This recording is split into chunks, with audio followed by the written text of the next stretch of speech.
చేసుకోవాలని చెప్పి ప్రయత్నాలు చేసిన వాళ్ళు ఇవాళ ఎందుకు అర్జెంటుగా సమావేశం గారు, ఎందుకు కృష్ణా జలాలను అడ్డుకుంటున్నటువంటి కర్ణాటకకు వ్యతిరేకంగా పోరాటం ఎందుకు చేయరు, ఎందుకు కృష్ణా జలాలను కర్ణాటక ఆపుతున్నా కానీ దాన్ని అడ్జేస్తారు. ఇంకొక విషయం దీనిలో బట్టబయలవుతుంది. మీరు బాగా గమనిస్తే కాళేశ్వరం మీద విపరీతమైన అభివృద్ధి జరిగింది, 1,00,000 కోట్లు తిన్నరని 90,000 కోట్ల ప్రాజెక్టుని బదనాం చేస్తున్నటువంటి మహనీయులు ఇప్పుడు అక్కడ చూడండి, 5 అడుగుల ఎత్తు పెంచితేనే 70,000 కోట్ల రూపాయల ఖర్చు భూసేకరణకే పెట్టదలుచుకున్నారు వాళ్ళు. అక్కడ మనం గమనిస్తే ఇప్పుడు కాళేశ్వరం మీద ఇంతకాలం వీళ్ళు చేసింది ఎంత పశ్చాబద్ధమో, ఎంత తక్కువ ఖర్చుతో ఇవాళ కాళేశ్వరం పూర్తయిందో ఈ లెక్కకు, ఇప్పుడు వాళ్ళు చెప్తున్న లెక్కకు అక్కడ కాంగ్రెస్ ప్రభుత్వమే కదా. అంటే ఇప్పుడు అక్కడ 70,000 కోట్ల రూపాయలు తిన్నదానికి పెట్టినరా ప్రాజెక్టును వాళ్ళు. 70,000 కోట్ల రూపాయలు అక్కడ భూసేకరణకు ఖర్చు అవుతుంది అని చెప్తున్నారు. అందులో వచ్చే ఎంత టీఎంసీ, ఓన్లీ 100 టీఎంసీ. ఇక్కడ 250 టీఎంసీలకు సంబంధించిన ప్రాజెక్టు ఏర్పాటు చేసి 90,000 రూపాయలు 90,000 లక్షల ఖర్చు అయితే 90 లక్షల కోట్లు ఖర్చు అయితే అది మొత్తం దోపిడీ అన్నటువంటి మహనీయులు ఇప్పుడు అక్కడ 70,000 అవుతుందంటే ఎవరు మాట్లాడరే.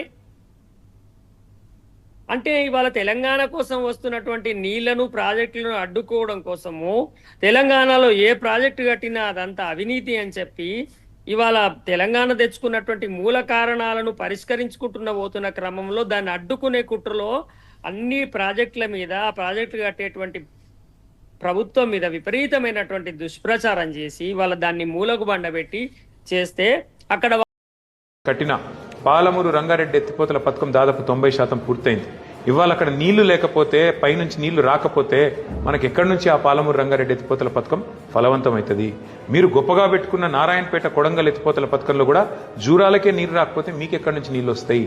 కాబట్టి ఇకనైనా కళ్ళు తెరవండి, మొద్దు నిద్ర వీడండి, వెంటనే స్పందించండి, కోర్టుకు పోండి. లేదంటే బీఆర్ఎస్ పార్టీ తప్పకుండా ఈ ప్రాంత ప్రజలు, మహబూబ్నగర్ కావచ్చు, నల్లగొండ కావచ్చు, ఖమ్మం కావచ్చు, రంగారెడ్డి కావచ్చు, వారందరి తరపున పోరాటానికి నడుం బిగిస్తుంది. అట్లాగే ఇవాళ తెలంగాణలోని మా అన్నదమ్ములతో కూడా నా విజ్ఞప్తి, నా ప్రార్థన, ఒక్క ప్రాజెక్టు ఆల్మట్టి దానిలో 5 ఫీట్ల ఎత్తు పెంచితే ఇవాళ 70,000 కోట్ల ఖర్చు వస్తుందని చెప్పి కర్ణాటకలోని కాంగ్రెస్ ప్రభుత్వం చెప్తున్నది.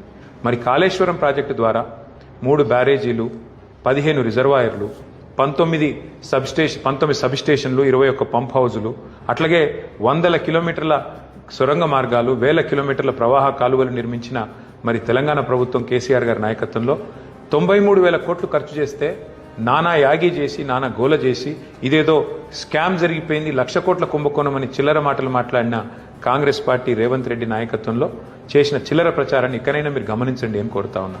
ఒక బృహత్తరమైన పని చేయాలంటే వాళ్ళ కర్ణాటక ప్రభుత్వం 70,000 కోట్లు కేవలం భూసేకరణకి ఖర్చు పెడతా ఉన్నది. దీన్ని బట్టే మీరు అర్థం చేసుకోవాలి, ఇన్ని రోజులు కాంగ్రెస్ చేసిన చిల్లర ప్రచారం అంతా కూడా డొల్ల ప్రచారం, దొంగ ప్రచారం, దొంగ మాటలు తప్ప ఇంకోటి కానే కాదు. కానీ ఖచ్చితంగా కాంగ్రెస్ పార్టీ ఈ విషయంలో